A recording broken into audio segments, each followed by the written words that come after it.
Bismillahirrahmanirrahim. Assalamualaikum warahmatullahi wabarakatuh.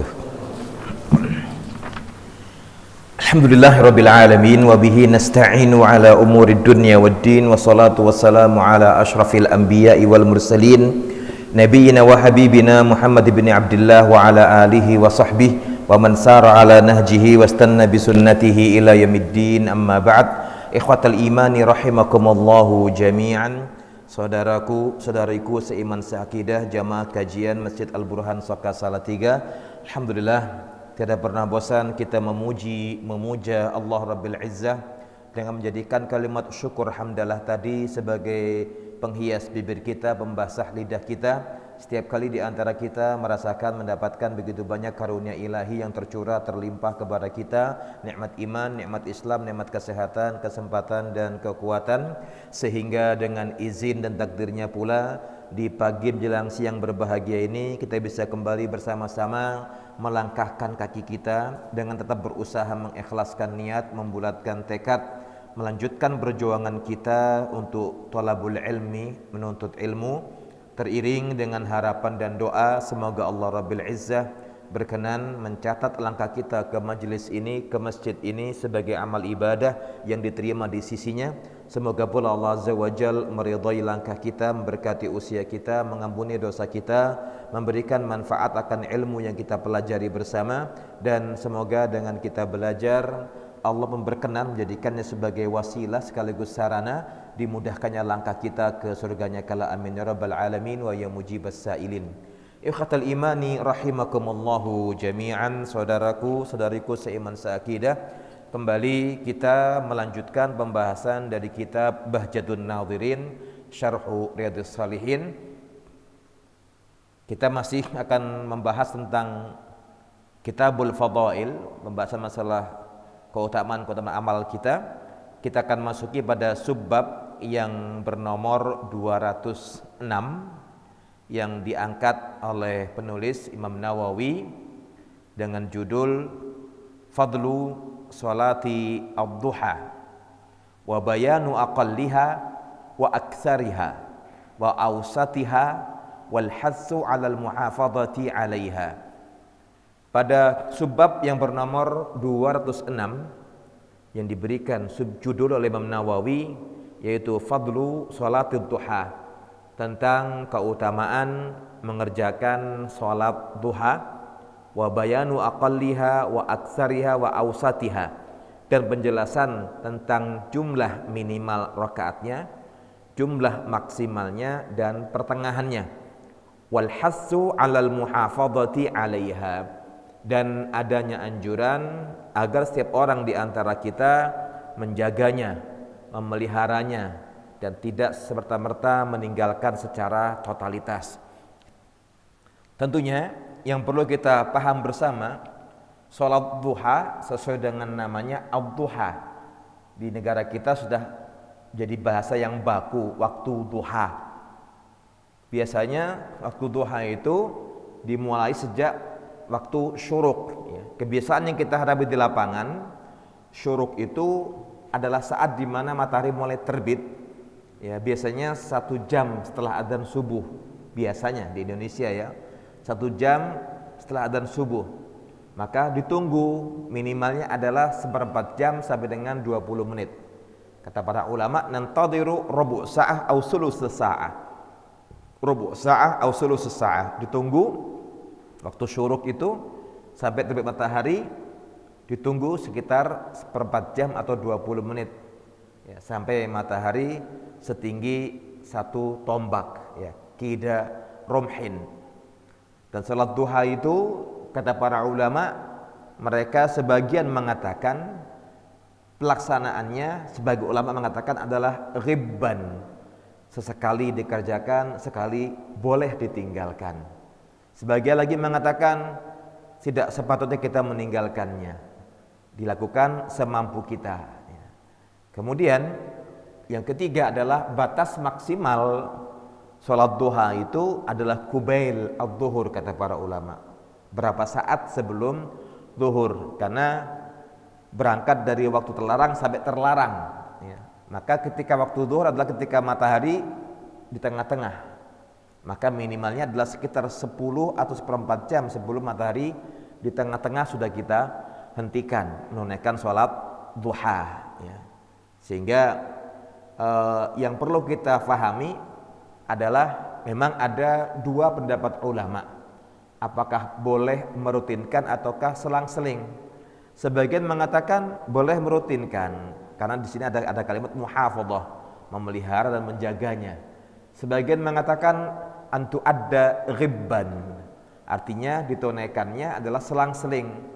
Hari ini ngerjakan, besok tidak, nggak apa-apa, dan seterusnya. Sebagian malah menekankan karena berangkat dari pesan Nabi yang beliau pernah berwasiat kepada Abu Hurairah dan juga Abi Dzar agar tidak meninggalkan sholat duha. Hadis ini sebagian ulama mengomentari dalam konteks amrun irsyadi, perintah yang dalam redaksinya adalah anjuran, bukan perintah yang wajib, bukan perintah yang wajib. Bagi yang mungkin terbiasa silahkan mungkin diteruskan, bagi yang mungkin tidak memahami dengan baik maka harus difahami ini sholat yang tidak harus setiap hari dilaksanakan, karena sebagian ulama mengatakan Nabi tidak melaksanakan setiap hari. Ada kalanya beliau sholat duha, ada kalanya dia meninggalkannya. Sebagian mengatakan tidak mengapa kita merutinkannya. Termasuk masalah bagaimana jumlah rakaatnya, ya. Minimalnya 2 rakaat. 2 rakaat bisa, 4 rakaat boleh, 6 boleh, 8 boleh. Ada yang mengatakan maksimal rakaatnya 8 rakaat. Ada yang mengatakan tidak ada batasan untuk jumlah rakaatnya.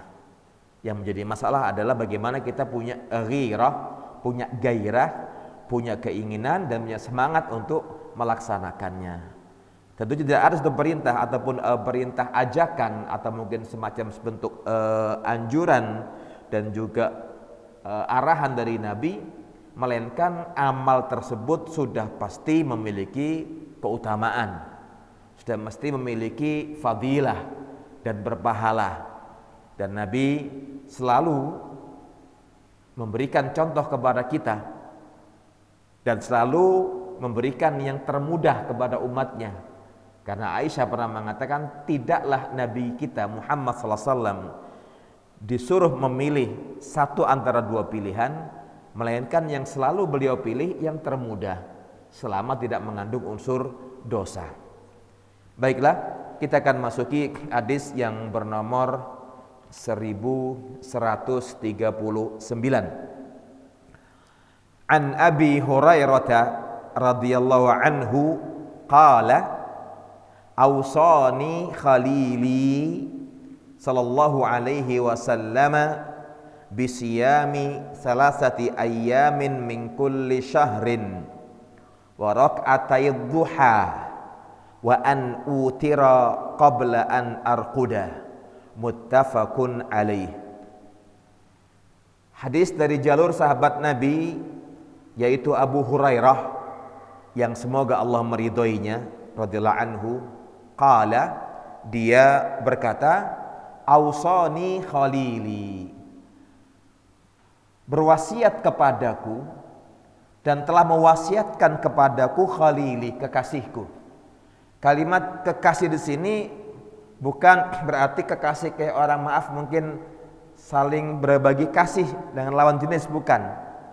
Saking dekatnya orang yang dicintai maka dikatakan khalili, khullah, hubungan yang sangat dekat dan sudah betul-betul sama-sama cinta yang tulus dari hati ke hati, maka dikatakan khalili. Jadi kalimat khullah itu sebagian para ulama mengatakan lebih tinggi dari sohbah, dari persahabatan, karena betul-betul merekatkan hubungan karena Allah dan cinta yang begitu dalam kepada saudaranya.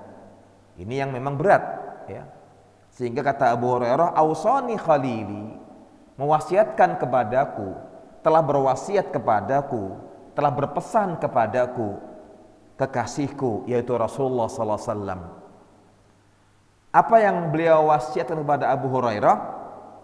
Apa yang beliau pesankan? Bisiyami 3 ayyamin min kulli syahrin, agar aku ini membiasakan berpuasa 3 hari dari setiap bulan. Mau di awal bulan, mau pertengahan bulan atau di akhir bulan. Intinya 3 hari di setiap bulannya. Ini satu di antara wasiat Nabi kepada Abu Hurairah agar berpuasa sunnah di setiap bulannya 3 hari. Bagaimana pelaksanaannya? Kata para ulama, boleh di awal bulan, boleh di pertengahan bulan, boleh di akhir bulan. Lalu berikutnya, apakah langsung 3 hari atau selang-seling? Boleh dipilih. Ya, minggu ini sehari, minggu depan sehari, minggu depan lagi sehari, tidak mengapa. Intinya ada 3 hari dalam sebulan yang dia berpuasa. Ya. Ada sebagian orang puasa Senin Kemis, puasa Daud, dan puasa ini 3 hari setiap bulan, sehingga dia punya banyak kebaikan di sini. Tentunya sekali lagi ini adalah kata para ulama masuk kategori amrun irsyadi, perintah yang berkonotasi arahan, ya, arahan dan pesan, bukan yang berkonotasi wajib untuk ditunaikan. Wa raka'ataid duha, lalu yang kedua adalah raka'ataid duha, menunaikan 2 rakaat salat duha. Ini diantara pesan kedua Nabi, wasiat kedua Nabi kepada sahabat Nabi yang mulia Abu Hurairah radhiyallahu anhu, yang semoga Allah meridainya. Lalu yang ketiga, wa an utira qabla an arquda, dan Nabi berpesan, berwasiat kepadaku agar aku berwitir sebelum tidur. Hadis ini dikeluarkan oleh Imam Bukhari dan Imam Muslim yang disepakati oleh mereka berdua kesahihannya. Wa an utira qabla an arquda. Hadis ini bukan berarti jika di antara kita mampu bangun malam, maka boleh ditunda ketika bangun malam witirnya. Ya, sebagaimana yang pernah kita kupas hadis sebelumnya. Hadis riwayat Muslim pas sebelum ini. Hadis yang bernomor 1138 dari Jabir radhiyallahu anhu, ya semoga Allah meridhoinya, dia berkata, qala Rasulullah sallallahu alaihi wasallam, bersabda Rasul sallallahu alaihi wasallam, man khafa alla yakum min akhiril laili falyutir awwalahu. Barang siapa yang muncul kekhawatiran tidak bisa bangun di akhir malam, falyutir awwalahu, hendaklah dia berwitir di awal malam sebelum tidur. Wa man tama'a, dan barang siapa yang yakin an yaquma akhirahu falyutir akhiral laili.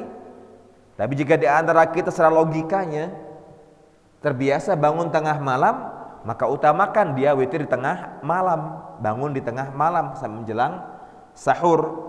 Fa inna salata akhiril laili masyhudatun, karena menunaikan salat tengah malam, qiyamul lail, dan juga witir di penghujung malam itu disaksikan oleh para malaikat Allah, yang Allah perintahkan mereka untuk menyaksikan hamba-hambanya yang qiyamul lail. Sekali lagi selalu saya ingatkan, saya tambahkan ya, kalau kita punya tugas kewajiban bekerja sebagai seorang karyawan, jangan dipaksakan bangun tengah malam jam 1 malam, tidak. Minimalnya tidur di awal malam jam 9 misalnya, bangun jam setengah 4 ketika subuh, jam 4:15 misalnya. Itu lebih utama, sehingga tidak ada yang dikorbankan di sini. Enggak mengorbankan sholat subuh kelewatan karena ketiduran, kecapean, dan tidak mengabaikan kewajiban sebagai seorang karyawan yang bertugas sebagai seorang pegawai di perusahaan atau instansi ataupun di manapun dia bekerja, sehingga enggak ada istilah kecapean, ngantuk, tidak. Makanya redaksi yang Nabi tekankan kepada kita adalah faman tama'a atau waman tama'a, dan barang siapa yang dia yakin bisa mampu bangun tengah malam atau di penghujung malam, maka itu yang dia tunaikan. Wadzalika afdalu, Nabi mengatakan itu lebih afdol. Sehingga kalau kita bertanya bagaimana korelasinya hadis yang sekarang kita kupas bab salat duha dengan sebelumnya, karena Nabi secara eksplisit di antara pesannya kepada Abu Hurairah, dan agar aku berwitir sebelum tidur. Jika memang terbukti lelah, gak mampu bangun, maka utamakan sebelum tidur. Jika mampu terbiasa menjelang akhir malam, maka lebih afdal menjelang akhir malam. Jadi ini opsional. Tidak ada sama sekali satu hadis dengan yang lainnya yang akan mengarah kepada kontradiksi. Saling berlawan nggak ada. Satu dengan yang lain saling menguatkan, dan satu dengan yang lainnya menyesuaikan kondisi dan keadaan. Jadi mustahil antara ayat dengan ayat, atau hadis dengan hadis, atau hadis dengan ayat dengan hadis yang akan terbaca oleh kita kok kesannya bertentangan, kok kesannya kontradiksi. Tidak. Bisa dipastikan bahwasanya kelemahan kita dalam memahaminya, atau kita belum pernah mengetahui bagaimana ulama mendudukannya. Dan yang ketiga adalah tidak mungkin hadis dengan hadis, Quran dengan Quran, atau juga sebaliknya saling bertentangan, karena satu dengan yang lainnya saling menguatkan dan saling memperjelas. Kemudian di sini Syekh menyebut kepada kita, wal itaru qabla an-naumi inna ma yustahabbu liman la yathiqu bil istiqadi akhiral laili fa in wasiqa aw wasaqa fa akhirul laili afdalu. Maka Syekh menambahkan di sini, setelah hadis disebutkan di sini, beliau mengatakan wal itar, menunaikan salat witir qabla an-naum, sebelum kita tidur, innama yustahabbu, sejatinya anjuran itu diberlakukan untuk siapa? Liman la yasiqu, kepada setiap orang di antara kita yang tidak pede, yang kurang yakin bil istiqat akhiral laili, mampu bangun di akhir malam. Fa in wasiqa atau wasaqa, kalau dia yakin, optimis, terbiasa bangun di akhir malam, maka akhir malam lebih afdol. Jadi itulah bagaimana kita mengkompromikan dua riwayat yang memang selintas terkesan kontradiksi. Nah, berikutnya dari hadis ini Syekh Abu Usama Salim bin Id al-Hilali menjelaskan kepada kita, tadi kita katakan kalimat ausani khalili, telah berwasiat kepadaku, berpesan kepadaku khalili, kekasihku. Kata para ulama, al-khalilu, kalimat khalil itu adalah as-sadiqul khalis, teman sejati. Makanya pernah saya katakan sebelumnya, tidak mudah kita bisa merajut ukhuwah di antara kita. Walaupun dia mengatakan merajut itu mudah, merobek lebih mudah. Ini perlu kita waspadai, ya. Merajut itu mudah, tapi mengoyak lebih mudah lagi. Itulah persahabatan. Sehingga kata para ulama, as-suhbah ataupun al-khullah, sahabat sejati itu sulit dicari. Karena kalau kita selalu berpatokan dengan ekspektasi yang kita inginkan, spek yang kita mau, nggak nemu kita pada akhirnya. Di kalangan sahabat Nabi belum pernah ada perbedaan pendapat, sudut pandang, terjadi pasti iya. Tapi mereka tidak ingin terjatuh dalam kubangan perpecahan dan al-furqah, ya, pertentangan, pertikaian yang pada akhirnya memecah belah mereka, terkotak-kotak. Makanya dikatakan khalili itu as-sadiqul khalis, sahabat sejati, sahabat yang dekat banget, yang dekat banget. Bukan berarti nggak pernah ada permasalahan. Ibarat kata kalau kita hubungan suami istri menikah, jelas sudah beda karakter, beda rahim, beda kondisi, beda situasi, beda kultur.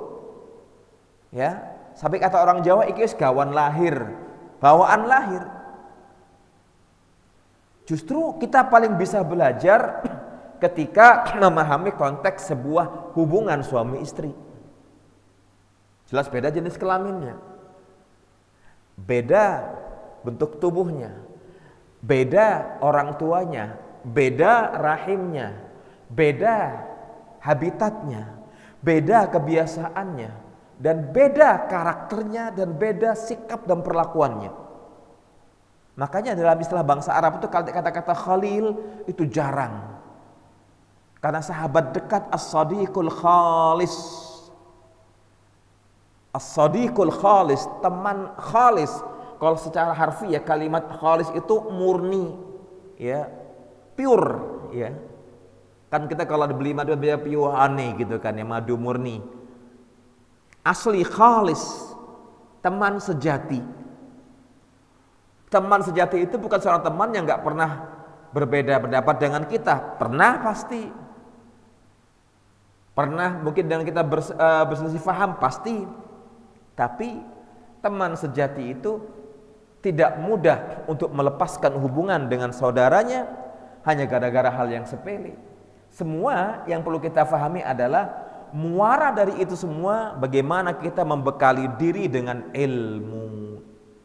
Kalau ilmunya ada, dia mudah mengendalikan segala kondisi emosinya, kondisi tindakan, kondisi perilaku, tutur kata dan segala bentuk ya interaksi dengan orang lain. Alladzi takhallalat mahabbatuhu alqalbah fasarat fi khilalihi. Dikatakan dia teman sejati karena kecintaan sudah masuk ke relung hati. Maka jadilah dia teman yang khusus. Ia masuk dalam relung hati dia, maka dikatakan dia khalil. Subhanallah. Kemudian dari hadis ini Syekh memberikan kepada kita 4 kandungan bab. Yang pertama, istihbabu salatid duha wa anna aqallaha rak'atan. Adanya anjuran agar setiap orang di antara kita itu mendirikan salat duha dan jumlah rakaat minimalnya adalah 2 rakaat. Yang kedua, istihbabu taqdimil witri 'ala an-naumi. Wa dzalika fi haqqi man lam yasiq bil istiqadhi wa yatanawalu man yusalli bainan naumain. Adanya anjuran dan pesan dari Nabi sallallahu alaihi wasallam agar kita mendahulukan witir sebelum tidur. Tentu ini pemberlakuannya berlaku khusus bagi siapapun di antara kita yang sudah yakin tidak mampu bangun di akhir malam atau tidak mampu witir antara 2 tidurnya. Saya tunggu mana ya, tidur awal atau tidur akhir? Maka ketika sudah mulai muncul secara analisa kita gak bisa bangun di akhir malam, utamakan sebelum tidur kalau terbiasa seperti itu. Dan ini sekali lagi kata para ulama, jangan sampai dipaksakan. Butuh sikap ya, kerelaan, butuh yang namanya ketulusan dan keikhlasan, bukan keterpaksaan. Karena ini bukan perkara yang wajib. Sehingga sebagian ulama mengatakan hadza amrun irsyadi. Ini perintah yang konotasinya adalah anjuran. Perintah yang berkonotasi saran. Mampu laksanakan, tidak enggak mengapa. Terlebih kita sering ulang-ulang bahwasanya kapasitas salat sunnah itu untuk menambal yang wajib. Itu yang ulama sampaikan kepada kita. Sehingga kalau toh pada akhirnya mohon maaf tidak bisa setiap hari, minimal seminggu sekali, seminggu 2 kali dan seterusnya. Karena yang paling berharga adalah apa? Unsur keistiqomahan kita. Ya. Unsur konsistensi kita. Rutin, karena kita berusaha mengamalkan yang Nabi sampaikan kepada kita, yang Nabi pesan kepada kita, ahabbul a'mali ilallahi adwamuha wa in qallat. Ahabbul a'mal, amalan yang paling disukai dan dicintai Allah.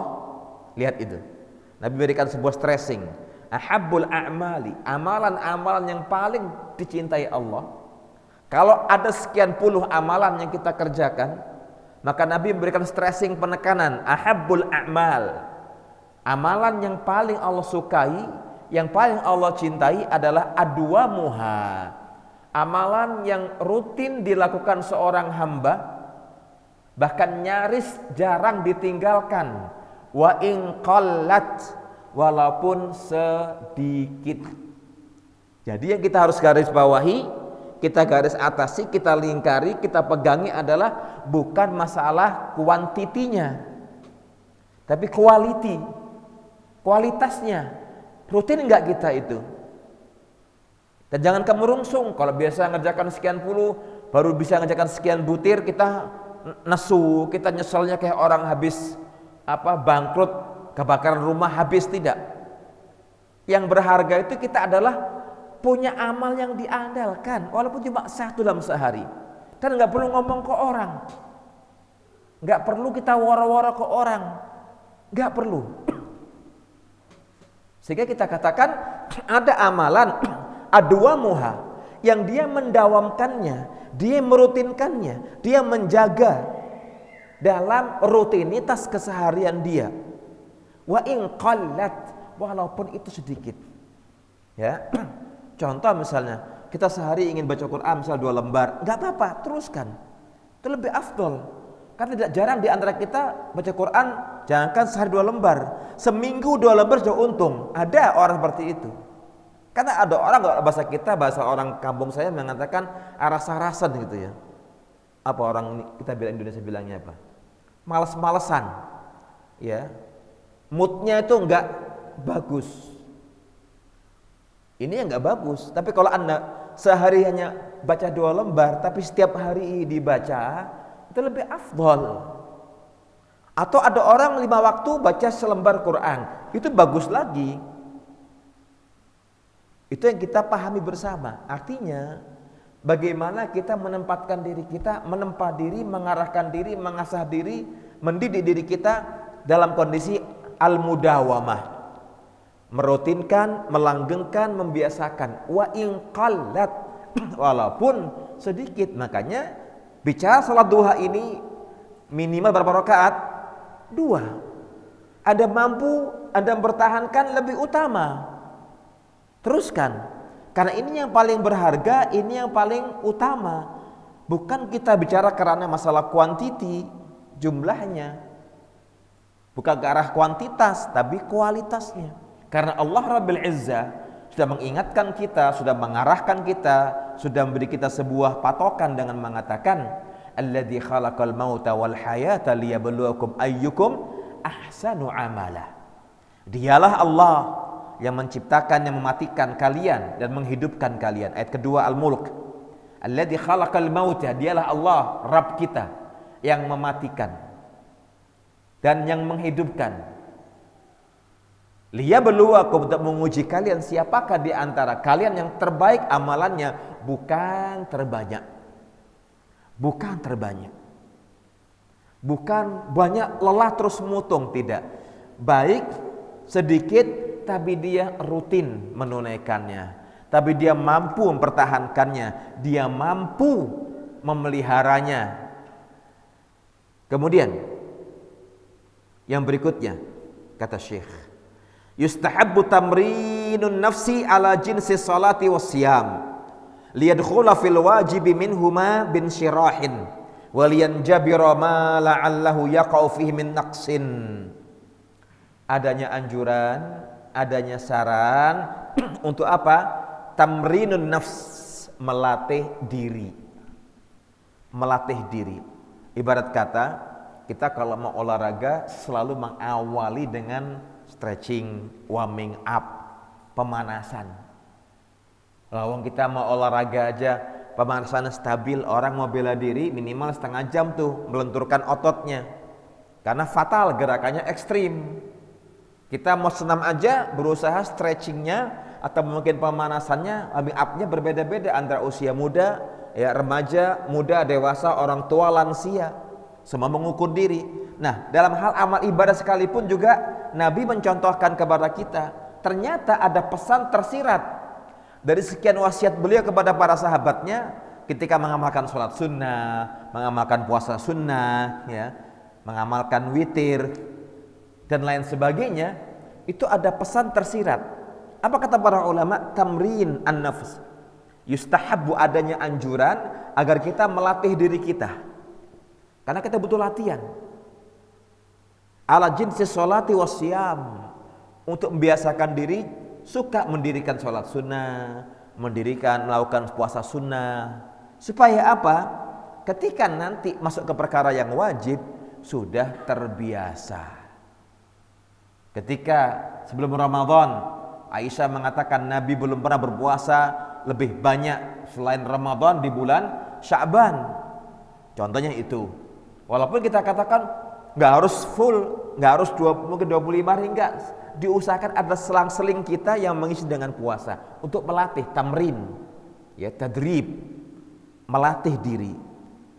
Melatih diri mengerjakan sholat sunnah, puasa sunnah untuk apa? Lebih menyiapkan mental kita, menyiapkan fisik kita ketika nanti masuk ke ranah yang wajib sudah tidak ada istilah apa? Kaget. Tidak ada istilah kaget. Kemudian kata saya lihat dukhala fi wajib min humal bin syirah, sehingga ketika di antara kita menunaikan yang wajib, maka dia dalam unsur pelaksanaannya bin syirah. Apa? Dengan tenang, dengan lapang dada. Enggak ada istilah kemerungsung kaget. Wah, jebule ternyata berat ya. Ya kaget. Kenapa? Enggak dilatih sebelumnya. Kalau kita melihat ada pasukan khusus dari militer misalnya, setiap latihan perang, latihan perang, menembak, berlari, ya, berenang, lompat, kemudian jungkir balik. Nanti dia ketika perang akan mengambil semua langkah itu. Kapan dia tapas senjata, kapan dia menggunakan tongkat, menggunakan ranting, menggunakan kayu, menggunakan tali, menggunakan sabuk, menggunakan dasi misalnya, menggunakan alat yang ada, kapan dia menggunakan pedang, menggunakan pistol, senjata harus panjang, dan seterusnya. Dilatih. Kalau itu mereka kejar untuk kemampuan pribadi dan militer, ini kita bicara mengejar kita untuk mendapatkan ridha Allah, mendapatkan surganya Allah, mendapatkan pahala Allah, mendapatkan rahmatnya Allah, cintanya Allah. Dilatih. Ternyata memang jiwa kita butuh latihan, butuh pembiasaan. Sebagaimana sering kita ungkap sebelum ini, pesan dari sahabat Nabi Abdullah bin Mas'ud Abu Abdurrahman yang dia mengatakan inna lil qulubi lanasyatan wa iqbalan wa inna laha la tauliyatan wa idbara. Sesungguhnya hati setiap orang di antara kita ini ada fase dia semangat dan menerima, dan ada fase, ada waktu di mana dia lelah dan berpaling. Itu kita. Kita bisa bayangkan kita makan saja setiap hari mesti nanya lauknya apa. Ketika belenger, walaupun daging ayam, daging kambing, kalau sudah belenger, no comment, ditinggalkan. Dan roh kita sama. Sehingga dari pengalaman di lapangan, sahabat Nabi yang mulia Abdullah bin Mas'ud Abu Abdurrahman, dia mengatakan inna lil qulubi lanasyatan wa iqbalan. Ketahuilah, sadarilah, terus jelilah Anda, jiwa kita ini, hati kita ini ada kalanya nasyatan, semangat, antusias, wa iqbalan, dan siap menerima. Wa innalaha, akan tetapi ada kalanya jiwa kita itu la tauliyatan wa idbara, berpaling, malas, ya. Kalau bahasa kita pakai kadang-kadang nek, kadang-kadang. Ini berat buat kita masalahnya. Itulah nafsu kita. Itu nafsu kita. Makanya nafsu kita itu cara memerangi adalah dengan menyelisihinya. Cuma satu senjata utama memerangi hawa nafsu, yaitu apa? Mukhalafatuha, menyelisihi bisikan hawa nafsu. Kenapa demikian? Innan nafsa la'amaratun bisu. Innan nafsa la'amaratun bisu. Karena nafsu itu lebih banyak mendorong seseorang untuk berbuat keburukan, berbuat kejelekan, berbuat kejahatan, berbuat kemalasan, ketidakjujuran, ya, menyimpang dan melenceng. Apalagi ini masalah ibadah, butuh tamrin, butuh pemanasan, butuh pengenalan, butuh pembiasaan. Seperti hal Nabi menyuruh kita untuk anak-anak kita memerintahkan sholat, mencontohkan sholat, membiasakan sholat, membaca Al-Quran. Yang anak-anak kita sudah kita yakini jelas akan berbeda-beda nalar pemikirannya, berbeda daya tangkapnya, berbeda daya serapnya, berbeda implementasinya. Semua membutuhkan tamrin, latihan, membutuhkan pembiasaan. Membiasakan dan adaptasi, takyifiyah. Kemudian yang keempat, kemudian ada yang ketiga saya mengatakan di sini waliyan jabira, dan di antara kapasitas dan fungsi kita membiasakan diri mengerjakan yang sunnah untuk menambal kekurangan yang wajib. Karena kita yakin, seyakin-yakinnya bahwasanya yang fardu dan yang wajib yang kita kerjakan itu sudah bisa dipastikan ada kekurangannya, ada kelemahannya, ada keteledorannya, ada ketidaksempurnaannya. Sehingga segala bentuk upaya dan langkah kita mengerjakan yang sunnah untuk menambal perkara yang kemarin ada kekurangan dari perkara yang mana? Yang wajib. Ini yang harus kita pegangi, ya. Ketika mungkin mohon maaf tidak mustahil di antara sebagian kita tanya ke temannya, ngapain maksain diri ngamal ke yang sunnah maning. Kita katakan apa yang diajarkan Nabi, apa yang dicontohkan Nabi sudah pasti itu ada hikmahnya dan tidak akan lepas dari pahala. Terlebih ulama mengarahkan kita karena kita yakinnya amal yang fardu saja yang kita kerjakan setiap hari 5 kali sehari 5 waktu hampir bisa dipastikan tidak sempurna sesempurna yang Allah harapkan, yang Allah perintahkan dan Nabi contohkan. Berat kita, sangat berat.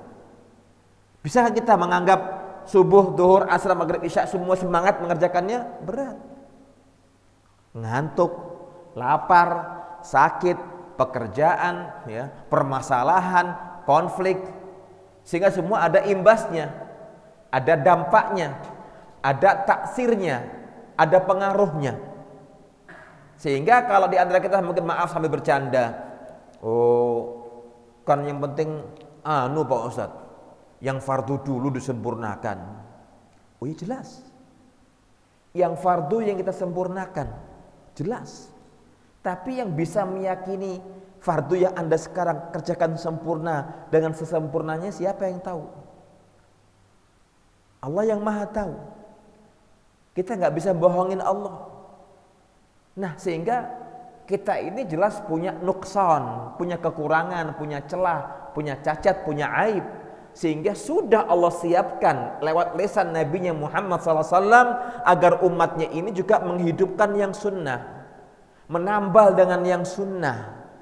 Karena yang fardu yang kita kerjakan rutin setiap saat ini sangat-sangat jelas sudah bisa dipastikan ada ketidaksempurnaan, ada ketidaksempurnaan. Dan siapa? Kekhusyuannya, fokusnya kita, semangatnya, bacaan Qur'annya. Kalau kita mau koreksi sholat kita di awal wudhu sampai salam, sampai dzikirnya, kita akan merasa wah masih kurang ini. Makanya kita begitu tahiyat salam, assalamualaikum warahmatullah, assalamualaikum warahmatullah. Yang pertama kita ucapkan astaghfirullah, astaghfirullah, astaghfirullah. Kita mohon ampun kepada Allah. Kenapa? Tadi itu kita kadang pas sujud kepikiran, pas rukuk ingat ini, pas takbir ingat itu, semua berkecamuk dalam pikiran kita. Makanya Nabi kita dari 12 riwayat yang bicara masalah wasiat Nabi yang beliau meragamkan wasiat kepada sahabatnya, itu di antara pesan beliau, sholli sholataka wa anta muwaddi'. Kalau kamu mau sholat, maka terapkan sholatmu itu seperti sholatnya seorang hamba yang akan berpisah dengan keluarganya, berpisah dengan dunianya yang sebentar lagi dia akan mati. Makanya kita katakan waliyan jabiro, untuk menambal. Kita kalau punya barang, baru beli barang, entah itu elektronik, entah itu motor, mobil, rumah, begitu baru jadi dicat sempurna, ada yang sedikit lecet kita lap, segera kita hilangkan. Kalau mobil kita kompon, nggak rela kita. Kenapa kita mati-matian perjuangkan barang milik kita supaya tampil mulus, kinclong, tapi nggak pernah berusaha memikirkan bagaimana sholat saya, bagaimana zikir saya, bacaan Quran saya. Bangun malam saya, sholat duha saya, rawatib saya, sedekah saya, ucapan saya, perbuatan saya, muamalah saya. Jadi kita baru ngeh. Segala bentuk amalan-amalan tambahan yang dikatakan sunnah oleh Islam itu akan menolong kita pada akhirnya, membantu kita pada akhirnya, meringankan beban kita pada akhirnya. Monggo kita sepulang dari sini dikoreksi, yang 5 waktu yang kita kerjakan itu sempurna enggak? Mustahil kalau kita katakan sempurna. 5 waktu dulu aja. Kita bangun subuh sudah leta-leti, adzan maning, adzannya maju ngomel lagi, adzan mundur ngomel lagi. Hawanya dingin menusuk tulang, entar deh, Allah kan Maha Pengampun. Habis subuh fokus zikir kita. Fokuskah kita zikir pada sholatnya, zikir pagi sorenya, mengatur waktu untuk rutinan ini? Itu butuh kesungguhan, butuh kekuatan. Karena kita perang dengan kepentingan syaitan. Kita perang dengan hawa nafsu, syahwat kita. Kita perang dengan kepentingan duniawi kita. Jangan sampai kita ini hanya pandai menyusun timeline, schedule pekerjaan kita dengan konsep-konsep begini. Entah dengan kita menggunakan konsep KPI misalnya, atau dengan SOP yang jelas, standar yang betul-betul itu qualified, bonafide, tapi lupa bagaimana KPI saya ketika sholat, bagaimana KPI saya ketika saya berzikir, baca Al-Quran, beramal soleh. Karena kalau itu yang bisa duniawi bisa dikejar, bisa dicari, bisa dirumuskan. Tapi kalau ini terlambat, urusannya surga neraka. Kalau ini telat, urusannya antara bahagia sengsara. Kalau ini telat, antara untung dan rugi. Kalau ini telat, maka siap-siap Anda golongan mana ini? Kanan atau kiri? Kalau ini telat, tidak ada kata-kata berharap kembali kamu ini telat, sudah semua telat. Sehingga pahami dengan baik ketika Nabi mengajarkan kepada sahabatnya, menyampaikan pesan kepada sahabatnya, semua untuk kebaikan umatnya. Sehingga Allah mengatakan, laqad ja'akum rasulun min anfusikum azizun 'alaihi ma 'anittum harisun 'alaikum bil mu'minina raufur rahim. Di ayat 128 At-Taubah. Allah sudah mengingatkan hamba dan umat pengikut Muhammad sallallahu alaihi wasallam, laqad ja'akum, sungguh telah datang di tengah-tengah kalian, di hadapan kalian, rasulun min anfusikum, seorang rasul, sosok seorang rasul, min anfusikum, dari jenis kalian, manusia biasa juga. Hanya dia diistimewakan seorang rasul membawa wahyu, menerima wahyu. Azizun 'alaihi ma 'anittum. Nabi Rasul juga merasakan kepenatan, penderitaan yang kalian alami, sama. Harisun 'alaikum. Nabi semangat untuk meningkatkan kualitas iman dan amal kalian. Nabi semangat ingin membantu kalian meniti jalur keselamatan, on the track. Nabi semangat, tidak ingin umat ini satupun yang terpeleset. Harisun 'alaikum, sangat semangat, antusias agar tidak ada satupun di antara umatnya yang tergelincir, terjatuh dalam kubangan kesalahan, lumpur dosa, bahkan neraka jahanam.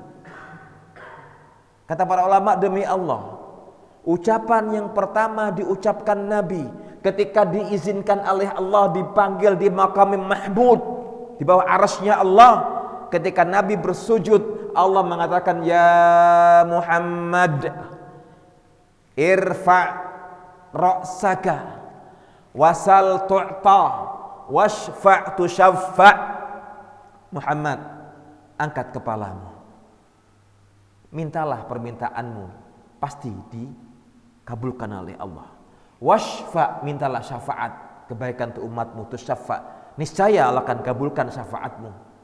Yang pertama beliau ucapkan apa? Ya Rabbi ummati, ya Rabbi ummati, ya Allah tolong umatku, ya Allah selamatkan umatku, Ya Allah, jauhkan umatku dari siksa api neraka. Ya Allah, selamatkanlah umatku. Nabi.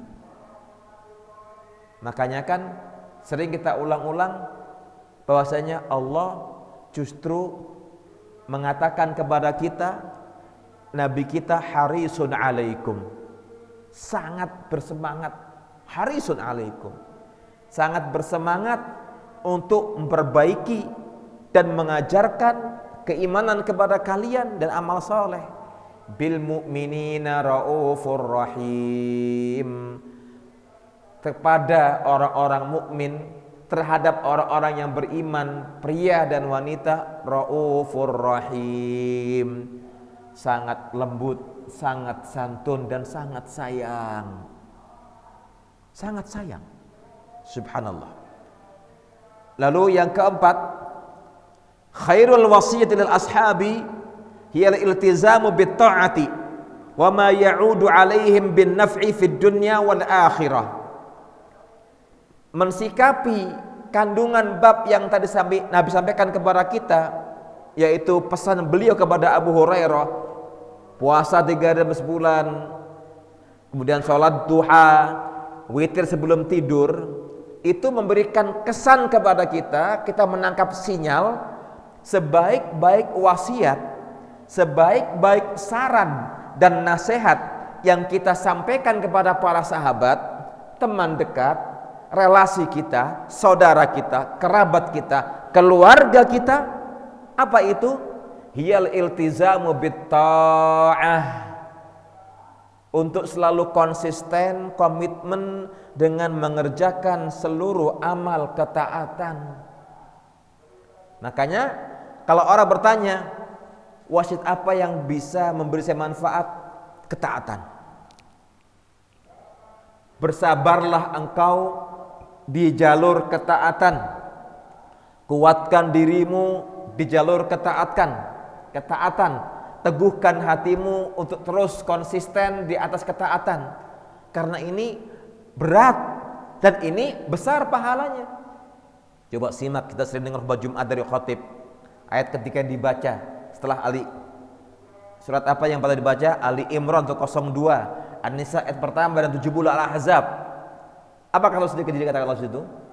Ya ayyuhalladzina amanu taqullaha wa qulu qawlan sadida yuslih lakum a'malakum wa yaghfir lakum dhunubakum wa may yuti'illaha wa rasulahu faqad faza fawzan 'azima. 3 ayat yang sering dibaca para khatib Jumat di atas mimbar. Ali Imran 102, An-Nisa ayat pertama, Al-Ahzab ayat 70 dan seterusnya. Dicerna. Makanya para khatib membaca itu harapannya ada jamaah yang memahami dengan baik. Bila perlu diartikan yang dibaca tadi itu kepada jamaah agar mereka faham. Karena Allah menutup ayat yang berikutnya dengan mengatakan, wa may yuti'illaha wa rasulahu faqad faza fawzan 'azima. Maka barang siapa di antara kalian, di antara kita, wa may yuti'illaha wa rasulah, yang taat kepada Allah dan siapa? Rasulnya, faqad faza fawzan 'azima, dia telah mendapat kemenangan dengan kemenangan sangat agung. Makanya kata para ulama, mencermati hadis yang kita kaji baru saja ini memberikan sinyal khairul wasiyati lil ashab, sebaik-baik wasiat yang kita sampaikan, kita pesankan kepada saudara kita, sahabat kita, kerabat kita adalah iltizam bitta'ah, konsisten di atas ketaatan. Karena orang yang taat tidak akan rugi. Sehingga kata para ulama, wa khairu libasil mar'i ta'atu rabbih wa la khaira fi man kana lillahi 'asiyah. Sebaik-baik pakaian yang dikenakan seorang hamba adalah pakaian ketaatan yang membungkus hatinya. Wala khaira fi man kana lillahi 'asiyah, dan tidak ada kebaikan sama sekali bagi seorang hamba yang kesehariannya adalah pelaku dosa. Wal iyadu billah. Wa na'udzubillahi min dzalik. Wa ma ya'udu 'alaihim bin naf'i fid dunya wal akhirah. Dan selalu berwasiat, berpesan, saling menasehati kepada orang-orang dekat kita melakukan perbuatan yang bermanfaat, yang manfaatnya itu yang menikmati dia sendiri, bukan orang lain. Makanya Nabi itu mengingatkan putrinya Fatimah. Fatimah, engkau memang benar binti Muhammad. Putrinya siapa? Muhammad sallallahu alaihi wasallam. Bapakmu memang Nabi, Fatimah, benar nggak salah. Tapi kelak hari kiamat bapakmu nggak punya kekuasaan bela kalau kamu salah. Nggak bisa. Nafsi, jiwaku. La ughni anki minallahi syai'a. Kata Rasulullah, Fatimah, bapakmu ini Nabi, Nabiullah, Rasulullah, Habibullah. Tapi seagung itu kedudukanku di hadapan Allah, tak akan mampu membelamu kalau kamu salah, kamu durhaka, kamu dosa. Fatimah, lihat itu. Fatimah putri Nabi yang Masya Allah telah diberikan kabar gembira kepada putrinya, engkau ahlu surga insyaallah ta'ala. Engkau Fatimah akan ke surga. Tapi sebelumnya dia sudah mewanti-wanti putrinya. Jatahmu itu bisa hilang, bisa teranulir kalau engkau berbuat dosa. Bahkan Nabi pun sama, Allah ingatkan, ya. La in asyrakta la yahbatanna amaluka. Maka di ayat 65 Az-Zumar Allah menegur nabinya. Walaqad uhiya ilaika wa ilal ladzina min qablik la in asyrakta la yahbatanna 'amaluk wa la takunanna minal khasirin.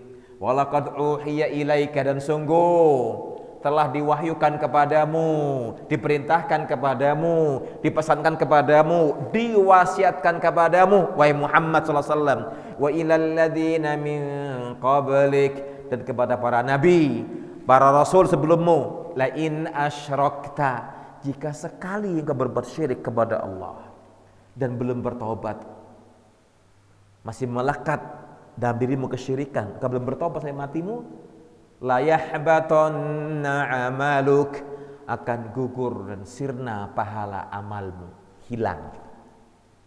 Yang kedua apa kata Allah?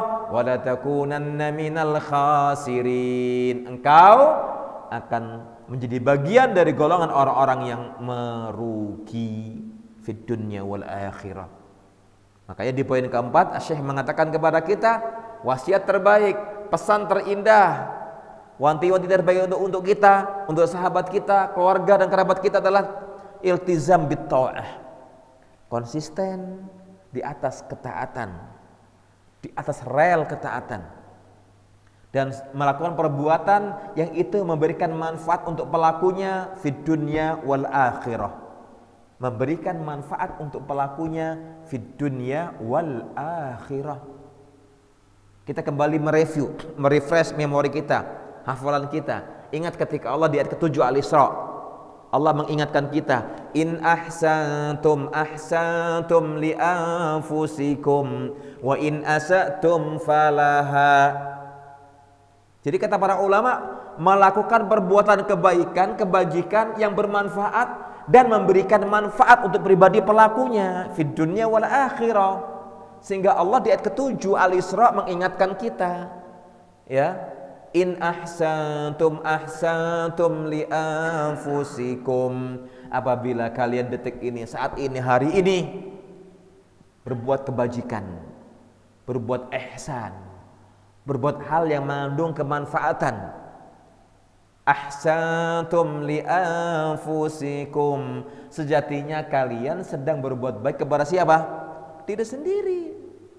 Walaupun Anda sekarang nyuapin orang sakit, Anda sekarang nolong orang kecelakaan, terkapar, luka parah, mati, Anda sekarang memandikan jenazah, mengkafaninya, nyolatinya, kemudian menguburkan kuburannya, itu kebaikan, iya. Tapi Anda sejatinya bukan sedang berbuat baik kepada orang itu, tapi Anda sedang berbuat baik untuk Anda. Jadi justru kitalah yang butuh untuk berbuat baik. Kita yang butuh mencari kebaikan. Agar manfaatnya itu kita nikmati, kita rasakan fid dunya wal akhirah. Lihat itu. Makanya ketika Nabi kita Muhammad SAW dihampiri sahabatnya yang mengeluh, bahkan menangis sedih. Apa kata beliau?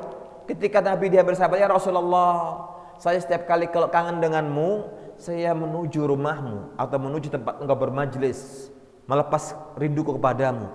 Ya Rasulullah, kalau aku mati, engkau sudah pasti ke surga Allah ya Rasulullah.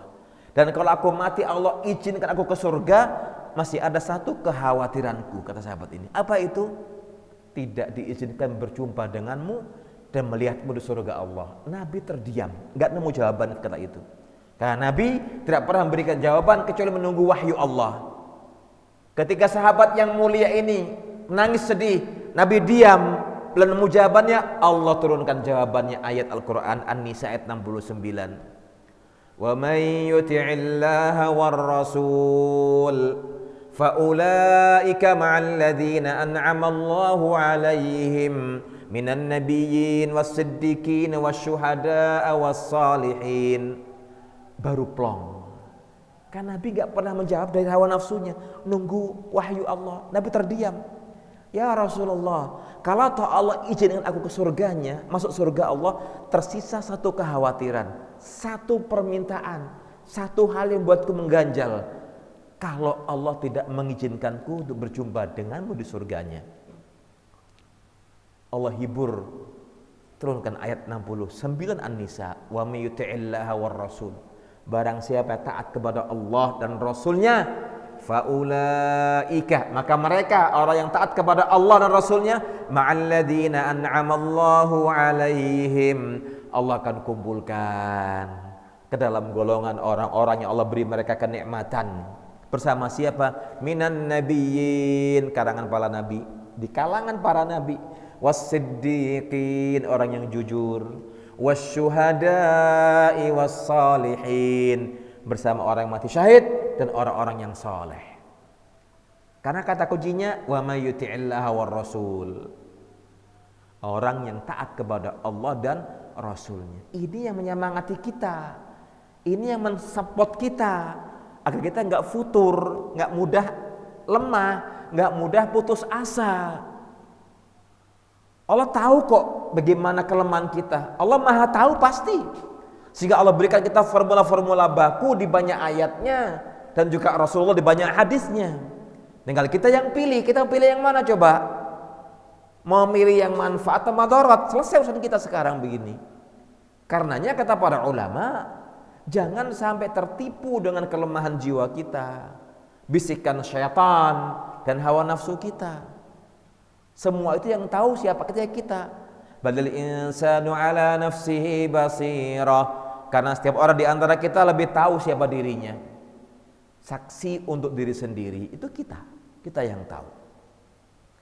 Baik, berikutnya kita masuk ke hadis yang bernomor 1140. Wa an Abi Dzarrin radhiyallahu anhu anin Nabi sallallahu alaihi wasallam qala yusbihu ala kulli sulama min ahadikum sadaqatun fa kullu tasbihatin sadaqatun wa kullu tahmidatin sadaqatun wa kullu tahlilatin sadaqatun wa kullu takbiratin sadaqatun wa amrun bil ma'rufi sadaqatun wa nahyun 'anil munkari sadaqatun wa yujzi'u min dzalika rak'atani yarka'uhuma minad duha rawahu Muslimun. Dari Abu Dzar, ya semoga Allah meridhoinya, dari Nabi SAW beliau bersabda, yusbihu ala kulli sulama min ahadikum sadaqatun. Bila setiap orang di antara kita mendapati pagi, bangun dari tidurnya di kala pagi, maka setiap persendian dari tulang-tulangnya itu harus disedekahi. Subhanallah, ada 360 persendian. Dan Nabi bukan pakar medis, tapi Allah yang ngasih tahu, medis yang baru nemu. Sehingga Nabi mengatakan, ketika di antara kalian mendapati waktu pagi, maka setiap persendian, ruas-ruas sendi dia, tulang-tulang dia itu semua yang berjumlah berapa? 360, itu harus ada sedekahnya. Sampai kata para ulama, harus ada struk penyelesaian pembayarannya. Kalau orang mau belanja, ada struknya untuk mengambil barang dia itu. Itu yang mereka gambarkan kepada kita. Dan kita tatkala mendapati hari ini, mendapati pagi, ternyata setiap persendian kita ya yang berjumlah 360 itu harus ada sedekahnya. Bagaimana caranya? Nabi menggambarkan kepada kita. Nabi nggak pernah ingin merepotkan umatnya. Wis ngerteni, sudah tahu sejak awal diperintahkannya perintah sholat. Ya, Nabi Musa tahu ngomong, umatmu Muhammad ora bakal kuat lek sehari semalam 50 kali sholat. Naik kamu ke atas, minta sama Allah dikurangi. Sehingga Nabi mengatakan, di antara bentuk sedekahnya setiap persendian kita apa? Kata Rasulullah, fakullu tasbihatin shadaqah. Ucapan tasbih kita, subhanallah. Coba renungi arti itu, maha suci Allah. Shadaqah. Wa kullu tahmidatin shadaqah. Setiap tahmid itu sedekah. Alhamdulillah. Shadaqah. Wa kullu tahlilatin shadaqah. Setiap kalimat tahlil yang diucap oleh seorang hamba itu sedekah, bernilai sedekah. La ilaha illallah, sedekah. Wa kullu takbiratin shadaqah.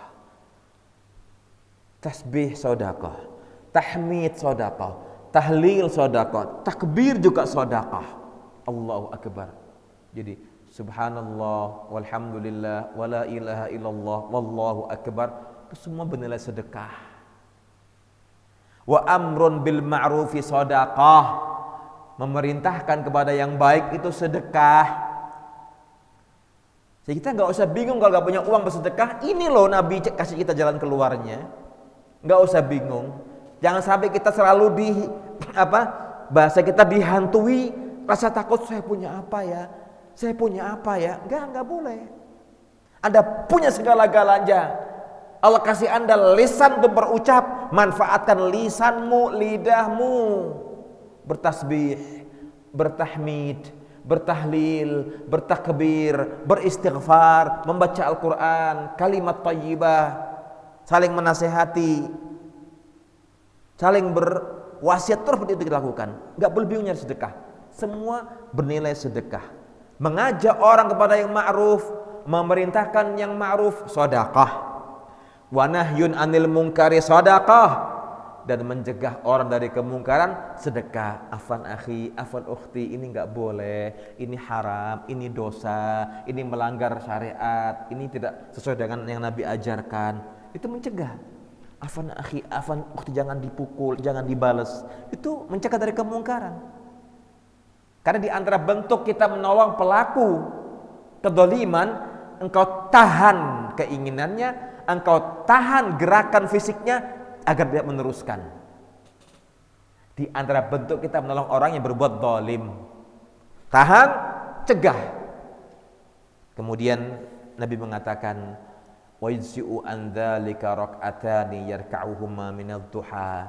Semua itu tercukupi ketika seorang hamba sholat 2 rakaat di waktu duha. Kalau kita nggak mampu mensedekah seluruh persendian kita, terwakili hanya dengan 2 rakaat apa? Duha. Allahu akbar. Hadis riwayat Muslim. Bab ini sudah pernah dikaji oleh Imam Nawawi di bab sebelumnya, bab bernomor 118. Yang kita kaji bab bernomor 206. Hadis ini sempat dikupas tuntas oleh Syekh dan juga Imam Nawawi di bab yang bernomor berapa? 118. Bab apa? Babu bayani kasrati turukil khair. Bab penjelasan banyaknya jalan kebaikan. Itu artinya pantang buat kita mengatakan saya punya apa ya lah. Anda punya banyak kesempatan. Anda punya banyak peluang. Anda punya banyak amalan yang jangan sampai Anda terlalaikan terabaikan dan terlupa untuk mengerjakannya. Banyak banget. Jangan lupa itu. Satu huruf yang Anda baca di Al-Quran, alif, itu dibalas 10 kali lipat. Maka Nabi mengatakan, man qara'a harfan min kitabillah falahu bi hasanah wal hasanatu bi asyri amsalihha. La aqulu alif lam mim harfun walakin alifun harfun wa lamun harfun wa mimun harfun. Barang siapa yang membaca huruf Al-Quran saja, maka buat dia satu kebaikan, dan satu kebaikan dibalas 10 kali lipat. Tapi jangan mengamalkan hadis ini tekstual. Ya udah dah, saya bagi dibaca alif, duhur, lam, asar, mim. Ini error, ya. Artinya jangan pesimis dengan amal Anda. Ketika Anda baca alif lam mim, itu sudah Anda baca 3 huruf, 30 kali lipat pahalanya. Bila kita buka Al-Quran di lembar pertama, ada 15 baris, yang satu baris berisi 40 huruf, sudah 600 yang kita baca hurufnya, berarti 6.000 pahala yang Anda raih ketika membaca satu wajah Al-Quran, satu baris. Subhanallah. Jadi pantang buat kita itu selalu pesimis, tidak boleh. Allah melarang kita pesimis. Yang sering pesimis itu kata orang kafir. Kalau mukmin pantang pesimis. La taqnatu mir rahmatillah. Di ayat 53 Az-Zumar, Allah Rabbul Izzah menghibur kita, menenangkan hati kita, membahagiakan kegundahan kita. Allah merintahkan kepada nabinya, qul ya ibadiyalladzina asrafu ala anfusihim la taqnatu mir rahmatillah. Kata Allah, qul, katakan wahai Muhammad kepada hamba-hambaku yang mereka sudah mulai melampaui batas dalam berbuat dosa. Karena Allah tahu akan ada di antara hamba-hambanya itu kalau berbuat dosa kebablasan melampaui batas pol. Dan biasanya orang ketika telah terjatuh di kubangan lumpur yang susah membersihkannya, dia pesimis. Apa pantas orang kayak saya yang kotor ini menghadap Allah? Pantas. Selama Anda mau bertobat. Apa kata Allah? La taqnatu mir rahmatillah. Jangan pernah berputus asa dari rahmat dan karunia Allah. Innallaha yaghfirud dunuba jami'a. Karena sungguhnya Allah mengampuni semua dosa selagi hambanya mau bertaubat. Hambanya mau kembali kepada Allah. Hamba mau ingat kepada Allah. Hambanya mau kembali berbenah diri, meninggalkan dan menanggalkan dosa. Dia menyesali dan bertekad tidak mengulangi. Itulah taubat. Allah lebih gembira dengan taubat seorang hamba di antara hamba-hambanya ketimbang gembira seorang ibu atau seorang hamba yang kehilangan barang bawaannya ketemu lagi. Sampai Nabi berikan ilustrasi. Kalau kita lagi safar bawa mobil dengan perbekalan lengkap, harganya miliaran, tahu hilang, sedih kita. Pas balik kita bahagia. Bahagia banget, ya Allah, alhamdulillah balik.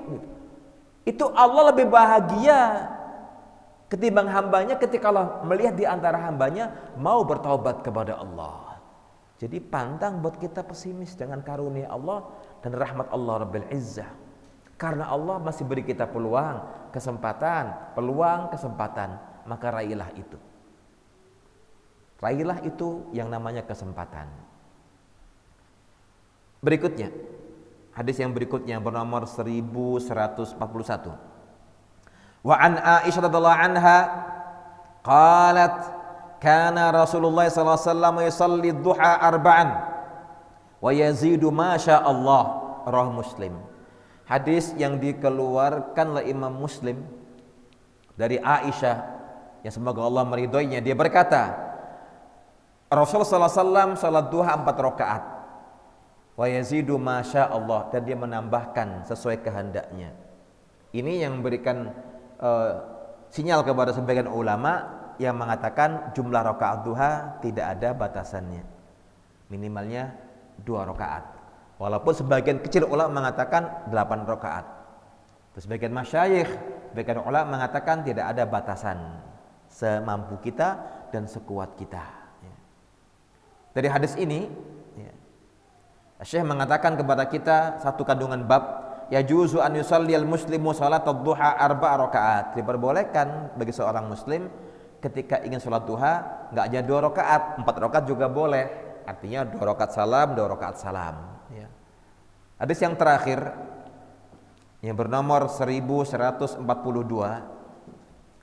an Ummi Hani'in Fakhitah binti Abi Talib radhiyallahu anha qalat dhahabtu ila Rasulullah sallallahu alaihi wasallam 'amal fathi fawajadtuhu yaghtasil falamma faragha min ghuslihi shalla 8 raka'atin wa dzalika duha muttafaqun alaih. Hadis yang dikeluarkan oleh Imam Bukhari dan Imam Muslim yang disepakati mereka berdua kesahihannya, yang juga dari senada hadisnya dengan yang pernah kita kupas sebelumnya yang bernomor 864 dari Ummu Hani Fakhitah binti Abi Talib yang semoga Allah meridhoinya. Dia berkata, saya pernah pergi menemui Rasulullah SAW amal fathi, ketika Fathu Mekah, dan saya mendapati beliau sudah mandi atau sedang mandi.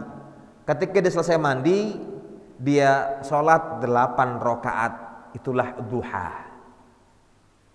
Sebagian ulama mengatakan, ada yang menafsirkan itu sholat kemenangan dan peperangan. Ada yang mengatakan tidak, sholat duha yang berjumlah 8 rakaat. Hadis ini pernah dikupas di bab atau hadis yang bernomor 864 di bab dibolehkan seorang lelaki mengucapkan salam kepada istrinya dan juga pada wanita dari kalangan mahramnya. Tentunya yang pernah dikupas sebelumnya, kalau kita pernah kaji hadis ini, maka di bab yang pernah kita kupas sebelumnya, itu di bab yang bernomor 137 dengan lafadz yang sama dari Ummu Hani, Syekh mengatakan kepada kita jawazu salamin nisa 'ala rijal hina ta'manul fitnah. Diperbolehkannya seorang wanita mengucap salam kepada seorang pria selama aman dari fitnah. Selama aman dari fitnah dan juga sebaliknya, ya. Dan juga sebaliknya. Kemudian juga Syekh Mustafa Al-Adawi dalam kitab beliau Jami' Ahkamun Nisa juga menyebutkan hal yang sama, ya. Diperbolehkan seorang pria salam pada wanita dan juga sebaliknya selama aman dari fitnah. Jadi ada qaidnya, ada batasannya, ada rule, ada aturannya, yaitu apa? Inda al-amni minal fitnah, selama aman dari fitnah. Dan juga dalam hadis yang lain dari Asma binti Yazid, Nabi pernah melewati kami di rombongan wanita, fasallama alaina, dan Nabi mengucapkan salam kepada kami, ya. Demikian bisa kita bahas. Wallahu taala a'lamu bissawab. Silakan, ada pertanyaan mungkin? Monggo Pak Sugiono, ya.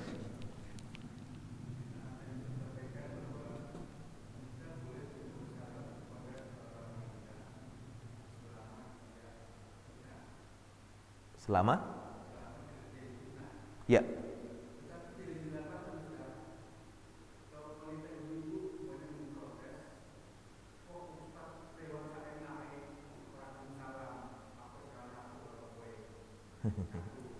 Ya.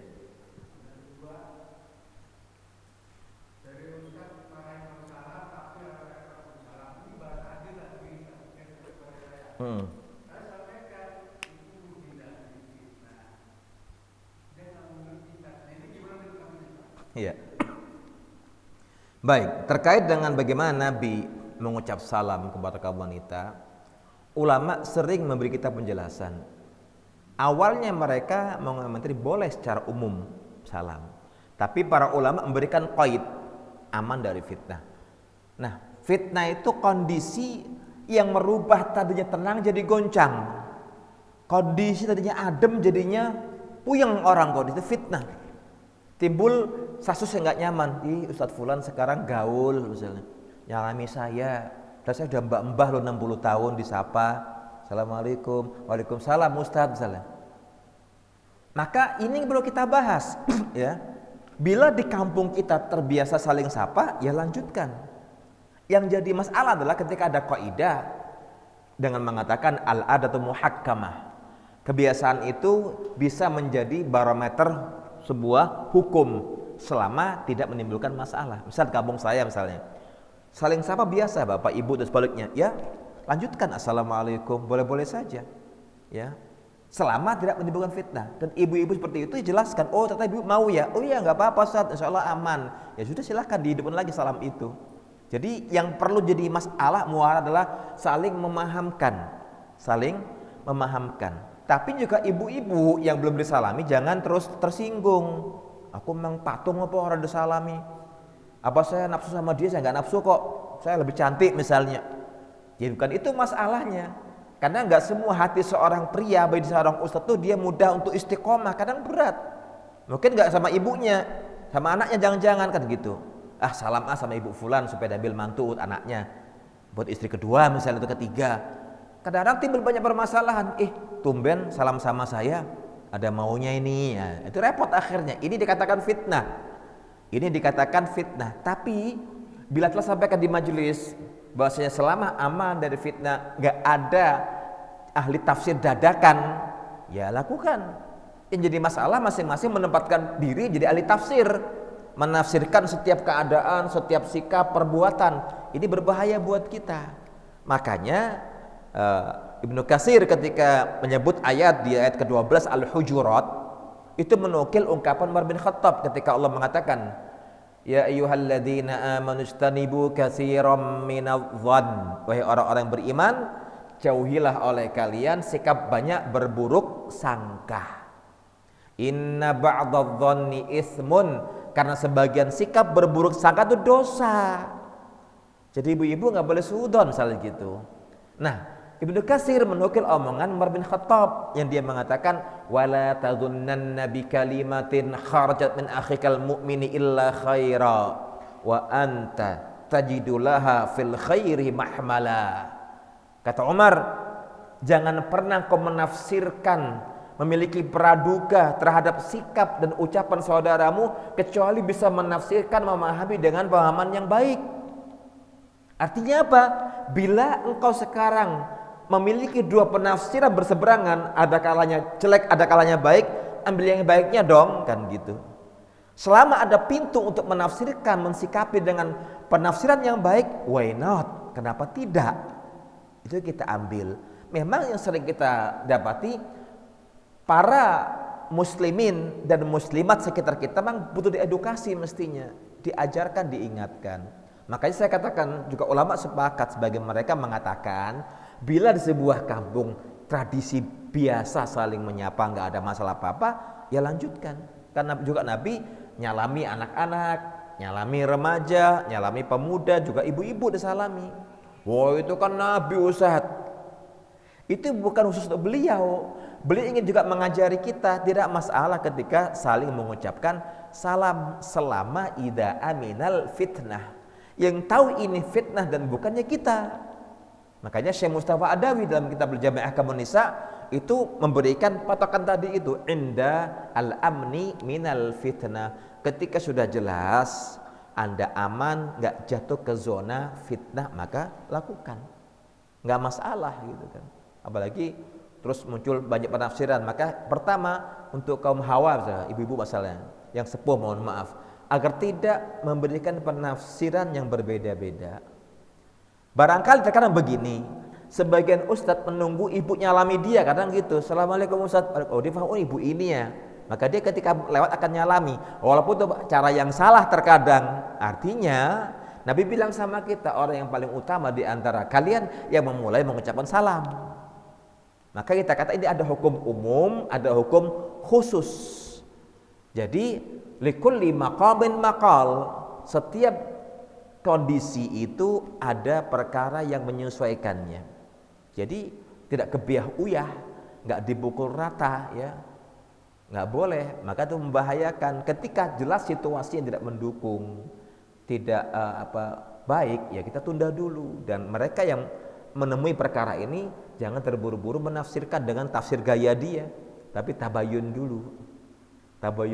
Kadang-kadang sebagian ibu malah kaget, ini salam, aneh deh. Nah itu kan lucu jadinya.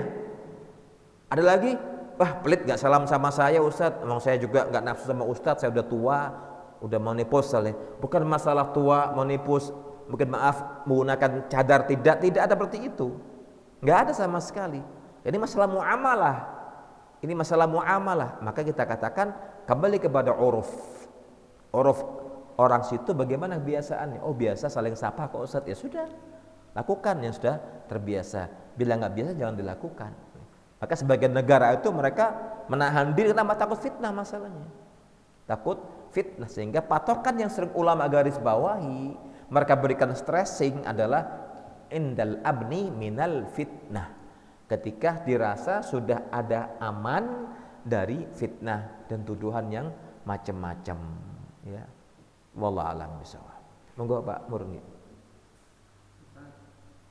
Apa yang kita untuk sholat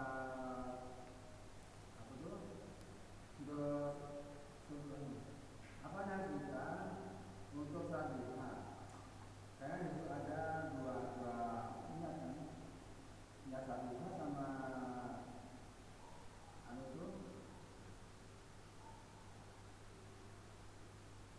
Setelah wudu.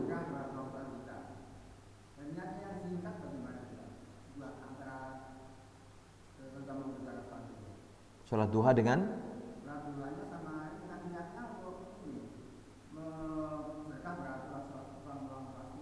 oh iya. Iya. Intinya Nabi ini menggambarkan kepada kita sebenarnya setiap ruas persendian kita tuh ada sedekahnya. Nah, mewakili itu semua dengan Anda sholat duha, udah cukup. Jadi nggak ada niat lain.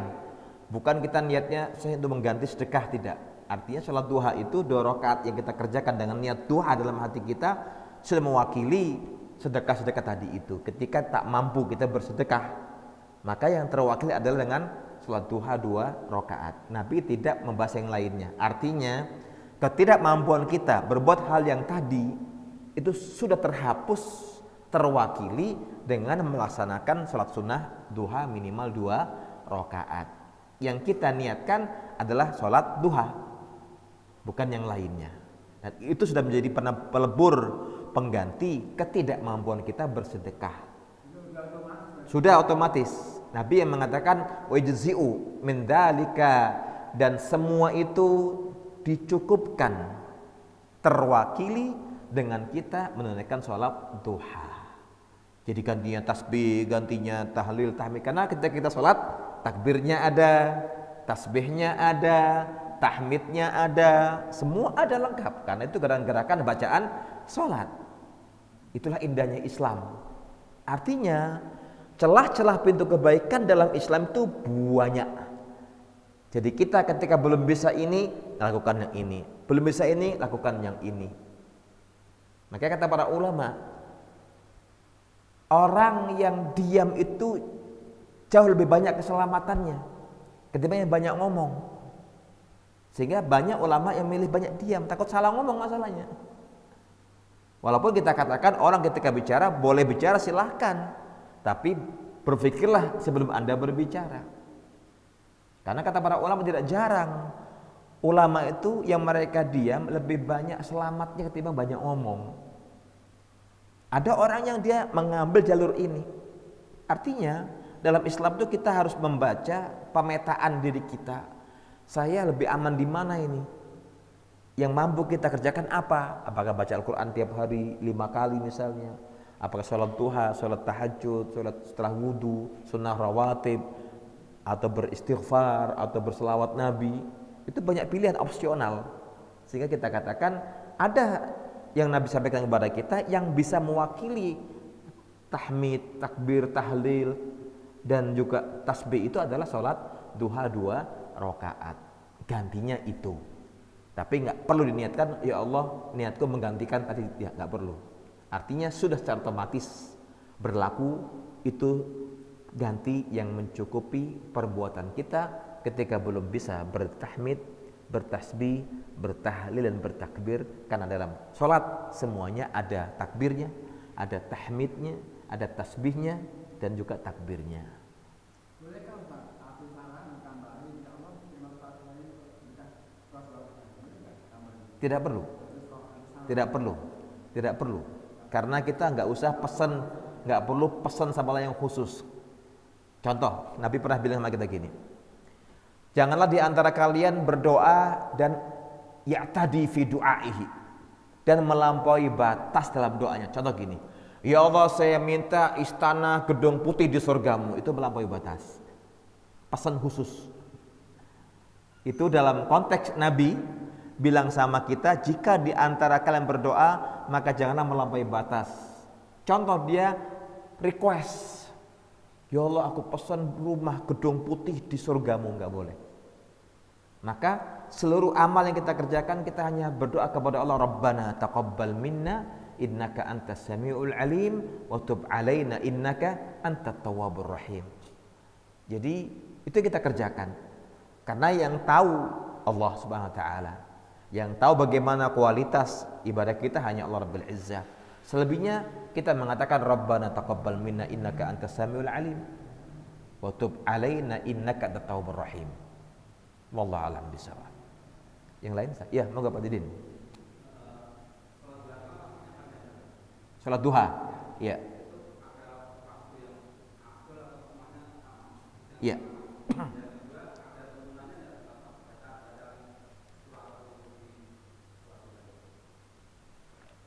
Ya. Itu insyaallah di pembahasan 207 babnya. Kan kita katakan salat duha permulaan misalnya kalau syuruk itu jam 5:30 misalnya, maka berawal ketika jam 6 kurang seperempat misalnya. Itu permulaannya. Kan lumayan panjang. Kalau zuhur jam 12 persis, maka jam segini ini terakhir sudah selesai. Kan ada minimal 6 jam. Lalu pertanyaannya, mana yang lebih afdol? Kalau berangkat dari yang Nabi sampaikan kepada kita, beliau mengatakan sholatul awwabina hina tarmidul fisal. Sholatnya orang-orang ahli taubat ketika anak onta kepanasan. Ada afdoliyahnya. Bukan berarti yang mengerjakan sebelum itu nggak diterima, semua sama. Tapi kalau afdoliyahnya yang mengerjakan ketika hina tarmidul fisal, anak onta kepanasan, di jam-jam yang sangat panas, ya. Tentunya sebelum waktu zawal, matahari tergelincir. Jadi memang ada hadis yang kita akan kupas insyaallah minggu depan, riwayat Muslim yang beliau bersabda sholatul awwabina hina tarmidul fisal. Salatnya ya, orang-orang yang mereka ahli taubat adalah ketika anak onta kepanasan. Ada anak onta, kalau Depro itu kepanasan, itu waktu yang paling utama menunaikan sholat duha. Bukan berarti yang ketika dia hanya mampu jam 6:30, jam 7, jam 8 tidak boleh.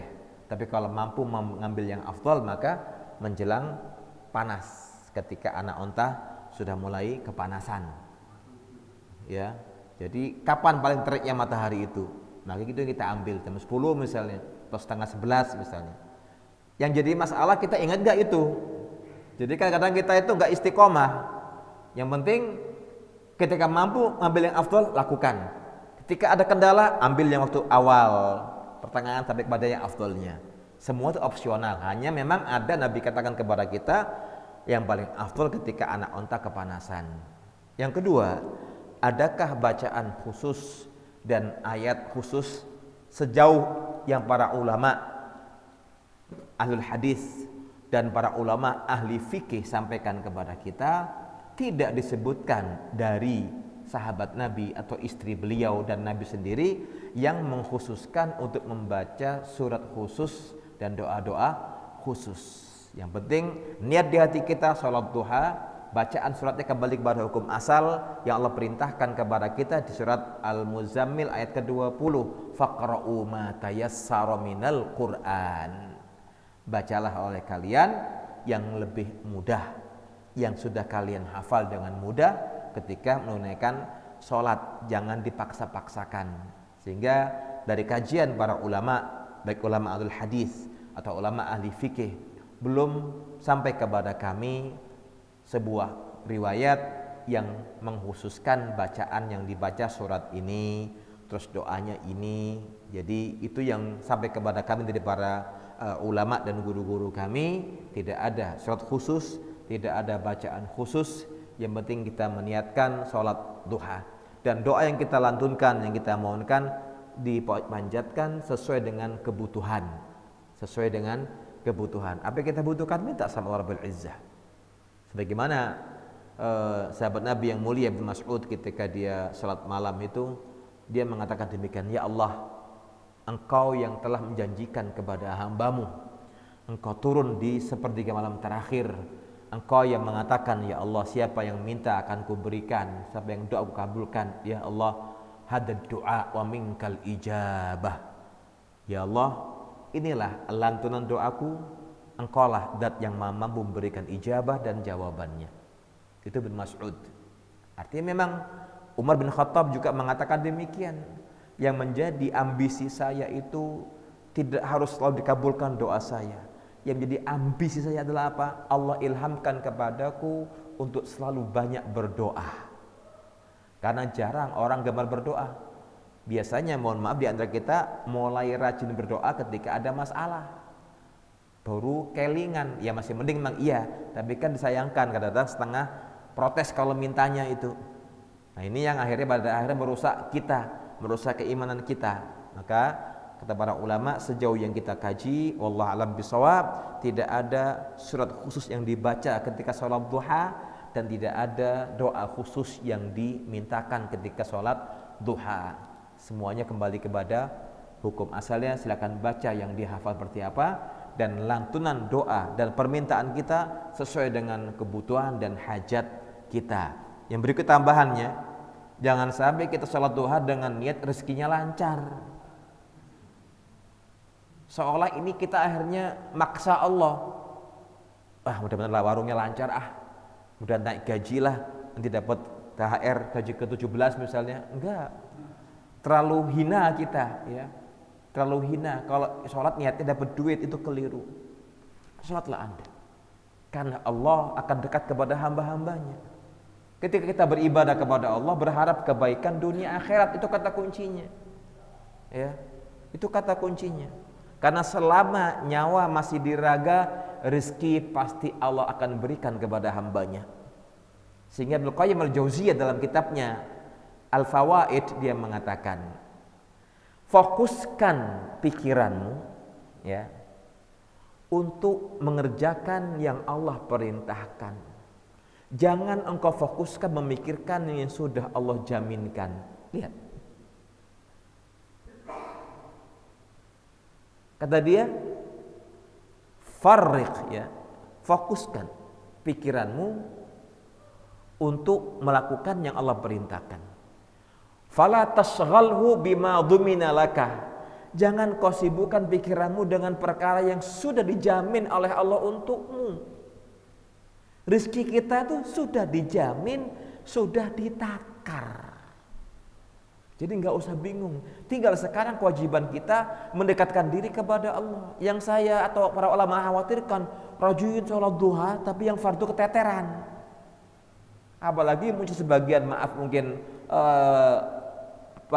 orang yang menamakan diri seorang dai, lo pengen lancar warungnya, duha jamin lancar. Misalnya qadar Allah uji dia duha gak berlancar, dia protes, ngapain gua duha gak ada hasilnya.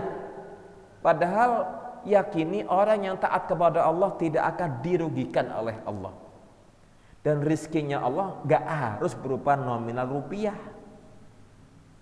Dan Allah sudah tahu kapan Allah memberi kita rezeki yang berlimpah, kapan harus setengah-setengah, kapan harus seret. Allah Maha tahu. Karena Allah Maha tahu, tipikal kita itu bisa kebablasan kalau dikasih yang kelebihan. Karena orang kalau sudah over beban diterima, dia akan ambruk nantinya, nggak sanggup. Sehingga Allah Maha tahu. Allah membagi rezekinya sesuai dengan pengetahuannya, dengan ilmunya Allah, yang kita ini kadang-kadang nggak sanggup menerima yang berlebih.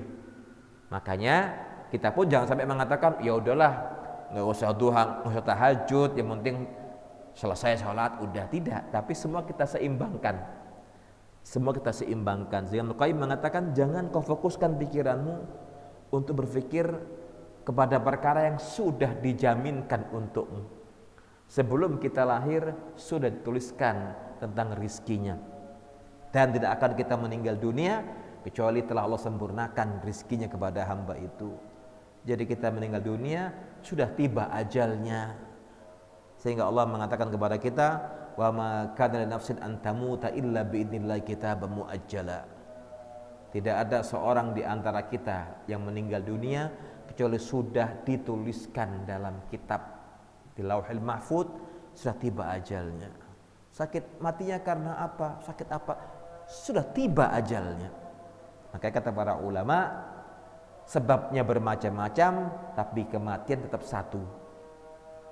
Makanya kita katakan dalam amal ini pun kita sholat duha, belum pernah ada riwayat yang sampai kepada kami dari para ulama-ulama yang mengatakan ada surat khusus, ada bacaan khusus. Sejauh ini belum ada. Wallahu taala a'lamu bissawab. Subhanakallahumma bihamdika asyhadu an la ilaha illa anta astaghfiruka wa atubu ilaik. Assalamualaikum warahmatullahi wabarakatuh.